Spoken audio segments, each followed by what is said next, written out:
So I woke up this afternoon because I had a lie-in and had quite a dream last night involving my estranged wife Janice. And basically I went to bed, I was mildly high and had a pretty pretty sexy dream about my wife, and woke up pretty hard, I guess.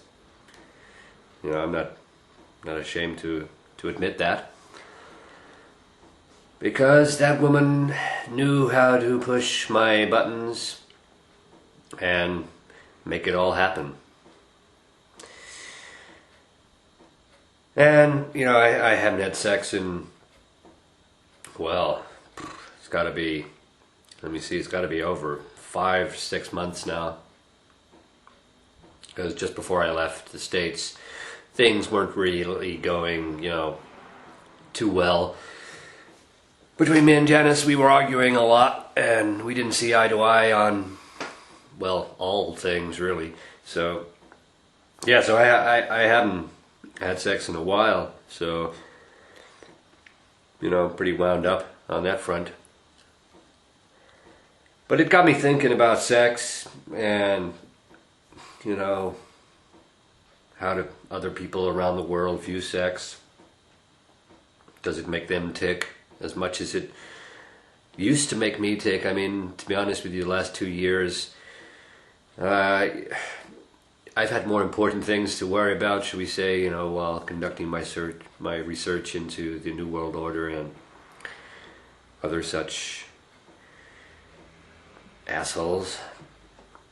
But it would appear that English girls are not too into American guys, because I don't know. I've tried a few times. I've you know, I've spoken to girls here. I have, and it never really goes according to plan. Like, you know, I'll see a girl in a bar, and you know, I'll sit there and stare at her for a while and just really take her in. You know, get a feeling for what her aura is all about, and then, you know, after maybe 10-15 minutes of just watching her, I might go over and, you know, I will have a planned line of attack where I know more or less what I'm going to say to her before I go up. I mean, that's always been my technique with girls. I believe that, you know, women are turned on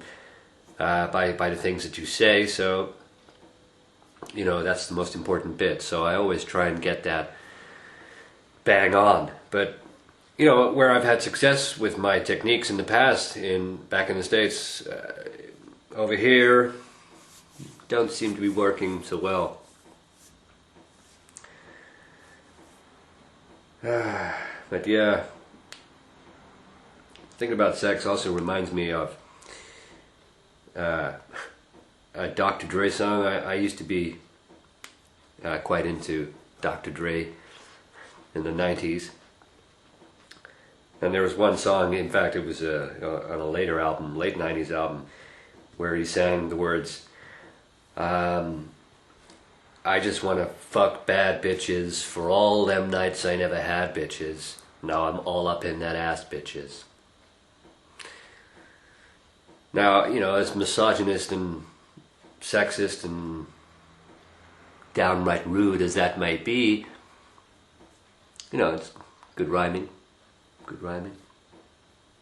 Take the bitch home, give her a bone, and give her the number to my cellular phone. You know, when you kiss me, use Colgate, she swallowed it, yeah, the bitch took the whole 8. Now we all know that he is implying that he has an 8-inch penis, and that the girl in question took the whole 8 inches inside. You know? So, yeah. I mean, you know, I was lying in bed and pretty aroused. And sometimes the thought, only because I have an open mind, but sometimes the thought strikes me, should I be gay? You know, they have an easier life, you know, they go out, they have sex with more or less whoever they want, whenever they want to, and, you know, that's pretty cool. But then, you know, I gotta say that thought just kind of runs across my mind and then runs right on out of there. It's, you know, it's, I think my anus is pretty much exit only, for the time being. I don't suppose Dr. Dre is ever considered being gay. That's up to him, you know. I doubt it, you know.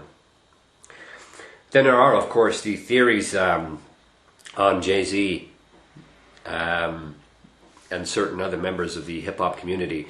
But some people say that Jay-Z and Kanye West are actually servants of, Masonic servants of Lucifer, and how, you know, they are being manipulated by the Illuminati into brainwashing kids, you know, forms of mind control, brainwashing kids into doing and saying what the Illuminati and the powers that be want them to.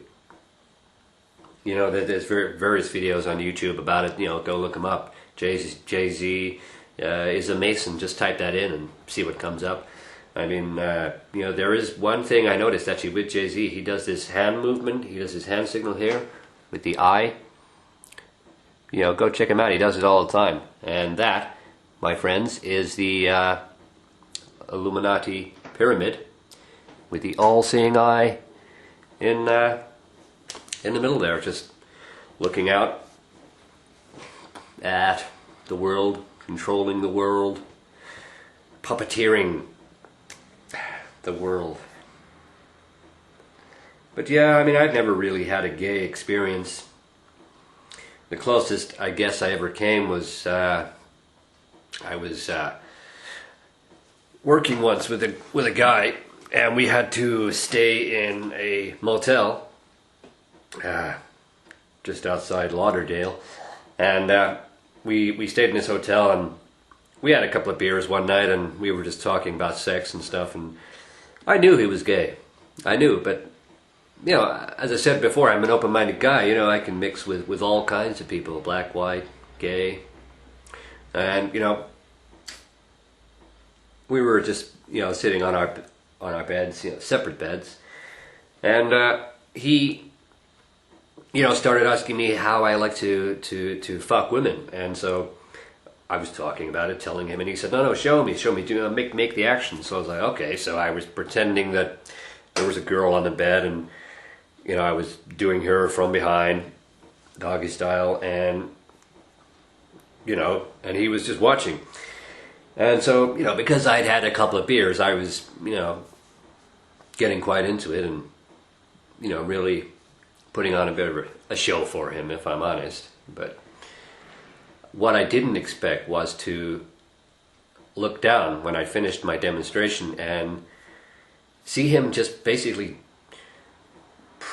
sneakily masturbating, but not full on, you know, like, so he just had the tip of his penis sort of between the top of his trousers and his belly, and was just sort of massaging the underside of his bell, and he hadn't come, but there was basically what I described some days later as dew on the lily, which, yeah, I think basically describes it quite nicely, you know, just a piece of dew sitting there on the end of his lily. So that was my only gay experience so far. Maybe a little bit more.